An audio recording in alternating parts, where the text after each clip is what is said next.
நானும் இன்னைக்கு வந்து 2 குழந்தைக்கு அம்மா. நேத்தா என்னுடைய குழந்தையினுடைய முதல் பிறந்த நாள். சார் பேசும்போதெல்லாம் எனக்கு உண்மையிலேயே இன்னைக்கு வந்தது எனக்கு ரொம்ப சந்தோஷம். விமலா அம்மாவினுடைய ஆசையும் என்னுடைய குழந்தைக்கு நிறைய கிடைக்கணும். இங்க இருக்க எல்லா அம்மாட்டையும் கேட்கிறேன், யாரெல்லாம் சமைச்சு முடிச்சோன்னா அம்மாக்கள் ஃபர்ஸ்ட் யாராவது சாப்பிட்டுருக்கீங்களா? இது வரைக்கும் ஒரு நாள் சாப்பிட்டுருப்போமா சார்? நம்ம ஒரு நாள் கூட சமைச்சு முடிச்சோன்னா தாய் சாப்பிட மாட்டா சார். எப்ப தெரியுமா தாய் சாப்பிடுவா? சாதம் சூடாக இருந்தால் அப்பா அதிகம் சாப்பிடுவார். கூட்டு பொரியலோடு இருந்தால் அண்ணன் அதிகம் சாப்பிடுவான். வடை பாயாசத்தோட வச்சிருந்தா தங்கச்சி அதிகம் சாப்பிடுவா.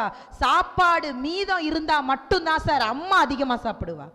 சாப்பாடு மிச்சம் இருந்தா மட்டும்தான் அவ சாப்பிடுவா, இல்லைன்னா அவ பட்னியா தான் கிடப்பா. அதுக்கு என்ன காரணம் தெரியுமா? தன் குழந்தை சாப்பிட்டு சந்தோஷமா இருந்தா போதும்னு நினைக்கிறவ மட்டும்தான் சார் அம்மா. ஒரு அம்மா கோவில்ல உட்காந்து அழுதுட்டே இருந்தாங்களாம், சாமி கும்பிட்டுட்டு அழுதுட்டே இருந்தாங்களாம். நான் செத்தா